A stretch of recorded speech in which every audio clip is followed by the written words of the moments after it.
Good afternoon, Sociology 323 students. As I talked about this morning, I want to give you a new assignment, and I'm going to take a couple minutes to explain it to you since I may not be in class next Tuesday. So what I want you to do for assignment 6 is to make a comparison of two journal articles and then as a way to move you forward on the idea of writing your literature review. When you're working on a literature review, you want to be careful to make comparisons between articles and between findings from different studies in an integrated way rather than talk about each article separately as I've mentioned before. So what I want to do in this short video and then what the assignment is intended to do is to help you move along that path. One of the best ways to learn how to write a literature review is to read the literature review sections of journal articles and other scholarly works. Most of your textbooks are written as a giant literature review where it talks about a lot of different studies and what they have found on different topics. For journal articles, the literature review section is going to be in the first few pages of the journal article, and a lot of ground gets covered in those first few pages, and it provides a good framework for how to put your own together. Before we talk specifically about the assignment, I want to take a couple minutes to look at an article and the literature review section of an article, one of the ones that you're going to be using for this assignment, so that you can get a sense of how literature reviews are written, the kinds of language that's used to make these comparisons, and then the assignment kind of reinforces that by asking you to do that by comparing two articles about a similar topic. So let me share my screen with you so that you can see what I'm seeing. So the two articles that you're going to be using for the assignment are articles that are both about marital stability. One of them is a quantitative article based on surveys of couples and looking at the connection between religiosity and marital stability. That's the Brown article. The Marks article, let me take you to the first page of that, is a qualitative study of marital stability focusing on African Americans specifically. And these are, the study is based on interviews of 30 couples who've been married for a while, talking about how they've stayed together. So let's look at the Marks article for just a minute, because it even has a section in that called Review of Literature. Sometimes it will be listed that way, sometimes it won't. In the other article, the literature is really condensed down into the introduction of the article and the introduction of the topic. So the first page of an article is going to give you the name, the authors, where it's published, so that's up in here in this corner. An abstract, which is a summary of what the article covers, and often if it's a research article, it's going to talk about the most important findings from the study. So in this case, that is what you see in this article, and I'm going to make it just a little bit bigger if I can, so that you can see it. The abstract says that 30 African American married couples were interviewed regarding the challenges and benefits of their happy enduring marriage. And then it says qualitative coding and analysis reveals 4 key themes. And it tells you what those 4 themes are. And so this is a qualitative article. The other one is a quantitative article. And so the other one is going to have tables and graphs, and we'll talk about that in a couple minutes. So the beginning of the article starts with some background about the decline of marriage and the increase in divorce, and it cites some research that has been done in that area. And you can see in that first paragraph where the authors are citing McAdoo, Connor and White, and Lassiter. So 3 different studies are being talked about together in that first paragraph. And then the review of the literature introduces this early work from Lewis and Spanier that is an ecological model of marriage. And so this looks like, because it's being presented first, it might be the framework that the authors are using. But then it talks about, on the next page, some of the other research that's been done. What I like about the way that this is set up is it's looking at it in terms of content, right? So what are the themes that we find in the research that's out there? The research has been going on, it's showing since 1979. And so what has been found in all the studies that have been done? So they have organized their literature review in terms of themes or in terms of factors, I think you could say, for this study. What are the factors that influence marriage sustainability or marriage stability? So they're talking about individual resources and barriers as one thing that has been taught, that has been discussed in a lot of the research. So here there's research by Goodwin that's being talked about, and then they talk about Fincham, Stanley, and Beach. And then now they're saying there's an ethnographic body of studies, so they're making a comparison between research using this one method and research using a different method. So it's another way of framing or organizing your research by talking about different methodological tools that have been used, or you can talk about similarities and findings over time, or key themes that come out. These are all good ways to think about how you organize and collect the research that you have. As you're reading through your journal articles for writing the literature review portion of your research proposal, think about ways that you can organize things. So make notes of things like the methods used, the date of the study, how large the study was, some of the key findings or key factors that are presented, and maybe even positive or negative outcomes in terms of did they find that these factors did influence or didn't they? So think about maybe making note of that on a piece of paper or something for each article. And then as you start to try to figure out how to organize those and bring those articles together, you can go, oh, well, they both used this kind, these two articles used this method, or these two articles both found this. And so I can talk about those together. So identifying that framework for how you're going to structure it is really important, and it keeps you from doing the Article 1 found this, Article 2 found this, Article 3 found this, Article 4 found this, which we absolutely want to avoid when we're writing a literature review. We want to integrate the research. So existing literature reviews, things that are published in other journal articles, are really good ways to think about how to put together a literature review. So you can use it as a guiding framework. So they have individual resources, they have then interpersonal resources, and they have social and economic resources. So that's how they're organizing their research together. And you may find that they talk about Holmberg, for example, here, and then they may talk about him up here in some other part of it, and that's fine. See, here's that Holmberg piece again. Because an article can tell us more than one thing. So it's okay if it appears in more than one place when you're talking about a different concept or a different theme.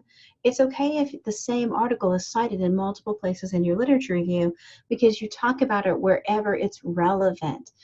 So it's not that there's a problem with you repeatedly citing a piece if you find that it's relevant in more than one location within the structure of your literature review. Okay, so the brown one is set up in much the same way. The literature review is included in the introduction. So we have, and what I like about this one is it gives you some examples of the kinds of language to use. So it says, although there's a lack of consensus about the specific factors associated with divorce, a number of researchers have focused on objective social and economic conditions. Okay, and then they're citing a couple of studies that have done that. And here they say more recently, so they're comparing older research to newer research. More recently, there's been an interest in the role of religiosity. And then they go on to talk about the different studies that have incorporated religiosity. So that's where Mahoney and Pargament and Shurkat come into play. And then we have furthermore, so these are, think about how they're using these linking phrases and linking words to connect different articles together and different studies together by putting together what's similar and in some cases acknowledging. So here we have although, so we have a way of contrasting by using words like although or instead of, or even in contrast. So think about how you might use those kinds of linking phrases to make comparisons between your different articles.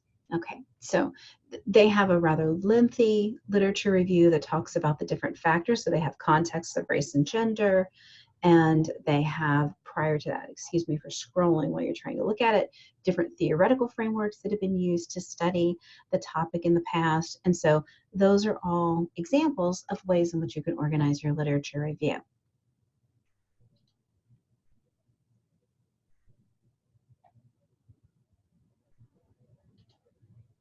Okay, so what I'm asking you to do for this assignment is to take these two articles, and as we've been looking at them together, you can probably see that both of them are about marital stability.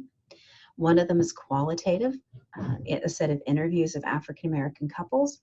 The other one is quantitative. It's based on a longitudinal study. I think it's a series of surveys. I'd have to double check, but I think it's a series of surveys with both Black and white couples, and it's focusing specifically on the role that religiosity plays in marital stability, while the other one is a broader article about what factors contribute to marital stability, and it uses that construct of different kinds of resources as the organizing feature for that. So for the assignment, and I will share the assignment page with you so that we can look at it together. All right, so let's put this in a way that I can see it. Okay. Okay, so what you need to do for the assignment is to read the two articles on African American marriages posted online, and then you can either print the handout and write in the answers to your questions, or you can download this as a file, as a Word document, and fill in your answers and then print it once you're done. Either one of those is fine. So the first question I've asked you is just a little background on the articles. And so I want you to be pulling out the important pieces. And when you're reading a journal article, you should think about doing this anyway, as I said before. What method did they use? What was their guiding hypotheses or their guiding research question?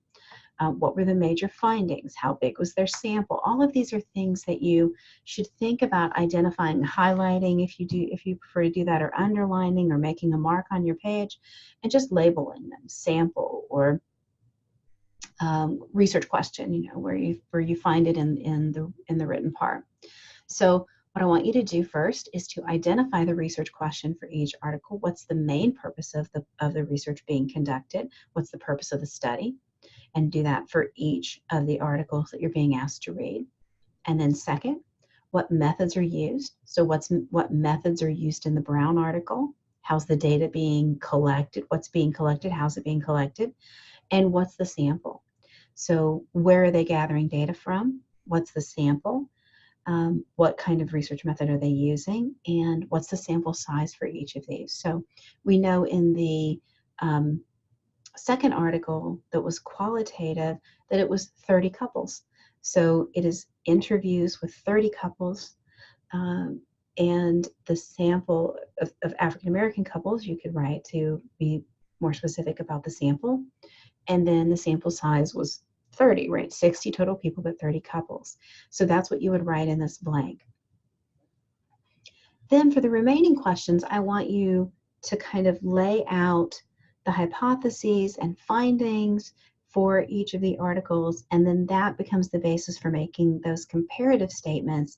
And as I said, I have a sort of fill in the blank model for this of how you can talk about these two articles together. There's a variety of things that you could say here. So there's not a single right answer, but it really is about practicing creating those kinds of statements.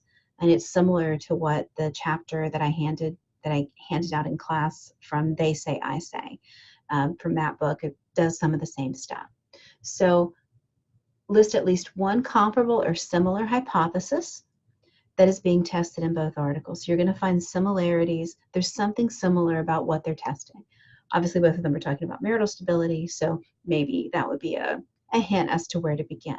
So what is a hypothesis that is comparable, that's in each article that's comparable to what's in the other article? So you may have to do a little searching and reading and rereading to figure out what we're looking for.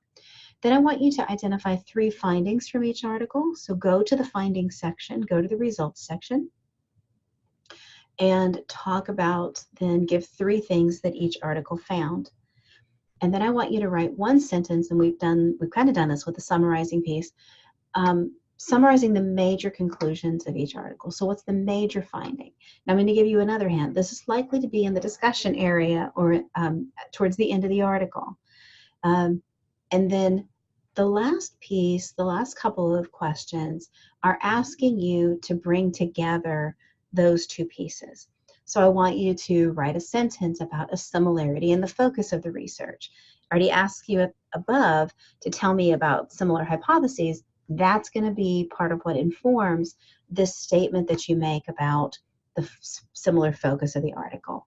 Certainly it's on marital stability. That's a similarity in focus. So think about how you can formulate a sentence about how both the article by Brown and the article by Marks both focus on something, right? So they're both looking at something that's the same. And then write a sentence about a finding, because you had that listed, those 3 findings earlier. Write a sentence about a finding that both studies have in common. And you can start this sentence with both studies found that, okay? So I'm giving you some of those writing prompts, and you start it and finish out that sentence. Consider 1 weakness from each study.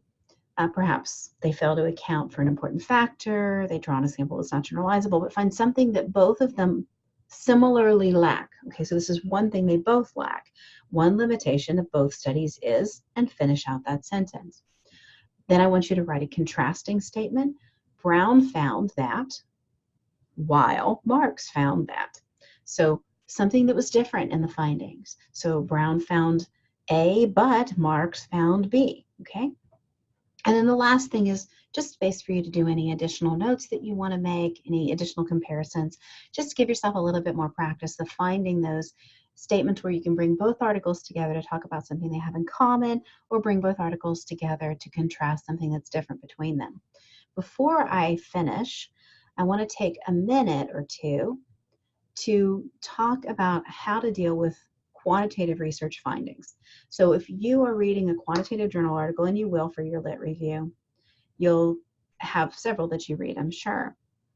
How do you talk about what they found if you don't understand the statistics they're using? So you haven't covered the statistics yet, you haven't learned how to interpret those statistics. So how do you answer that question? So how do you explain what they've done if the math doesn't really make sense to you?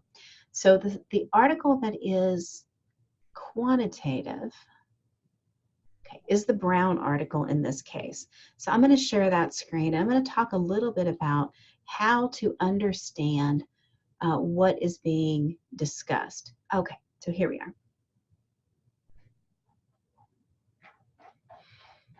So here are the findings, and this is, so we have table 1. Now this might look like an overwhelming table. Don't worry too much about it. So this is looking at mean differences in responses. So here we have age, and this is saying that the mean for white Americans who were in the study was 23 years old, and for Black Americans was 24 years old, right? So it's looking at, it's telling us what that is. So at education level, there was the average education for white Americans involved in the study was 13 years, and for Black Americans it was 13 years. So, and these little asterisks over here tell you whether that difference is big enough to be statistically significant, okay? And so if it doesn't have an asterisk after it, that means that the difference between, in this case, the years of education between those who were white participants and those who were Black participants, that difference in education wasn't big enough to be important. It wasn't an important factor in understanding how they answered the other questions, okay? So that difference isn't important. And so you can see which ones are, and the more asterisks it has, the bigger the factor of significance is. But that's, again, if these numbers are a little worrisome or intimidating, this is a summary table. And then here we have, this is just marital status, how many of them were married, how many of them were divorced, and so on during different periods of the study. And then we get to table 3, which is an odds ratio model. And again, you don't have to know what that means. So we're just going to skip over the numbers and we're going to try to figure out what it means. So in the results, it will tell you, it will give you a descriptive explanation for the statistical information in the tables. Any good article is going to explain in words the most important elements that you should be pulling out of the output tables or the statistical tables. So it says the results in table 3 indicate that race and education were independently associated with the odds of divorce. Okay, so what does that mean? Well, let's keep reading. Black American wives had approximately 2 times the odds of divorce than their white American counterparts. So race was an important factor in that Black wives were more likely to be divorced than white wives who were part of the study. Okay? After adjusting for the effects of education and income. And then it goes on to say, wives' education also had a protective effect against the odds of divorce. So the odds of divorce decreased with every additional year of education. So the more education you had, the less likely you were to get divorced during the period of the study. Those women who were part of the study, the less likely they were to get divorced. And then it says the results in table 3 indicate no religiosity main effects on the odds of divorce as reported by wives. So this study, and this is an important thing to note if you're still listening to the video, is this study found that religiosity wasn't an important factor in the likelihood of divorce. That may, hint, hint, be different than what the other study found that was based on interviews of African American couples. So you might want to look at that again. So if there are statistics you don't understand, go through and read the explanation of what those find. I'm going to scroll down a little bit. I'm going to get to the conclusion or the discussion part, depends on how it's written, which word they used. It's going to tell you here, our findings reflect the complexity of the relationship. And then it says our first goal was to examine whether Black and white couples differ in their reported and subjective and organizational religious participation. So do Blacks and whites differ in how frequently they attend service? And then it tells you a little bit about what they found. The second aim was to look at whether religious participation had an impact on the likelihood of divorce over time. And then it's going to tell you again what it found. So here we have this magic word, overall, right? So if you see this word, that's probably going to be an important sentence that follows it. Overall, the findings indicate that religiosity was predictive of marital stability, but only when we looked at organizational religious participation or service attendance. So service attendance was the important factor, and only as reported by wives. So what did they find? They found that service attendance, as reported by wives, was an important factor. So even if I don't understand what the odds ratio tables were telling me, I can understand this sentence that tells me the more frequently Black and white American wives attend religious services, the less likely that couple is to divorce over time. Clear statement about their findings, even if you don't fully understand what statistics are going on in the tables above. So go and look at the discussion section, see if you can understand. Look at the results section. Look for the written part where they're explaining what the table tells you. So until you can understand the tables, focus on that. Okay, so I think that should be enough information for you to get started on assignment 6. If you have questions, please send me an email and I'd be happy to help you out and answer any additional questions that you have. I will be posting the assignment and both articles under assignment 6 in the content area of the course.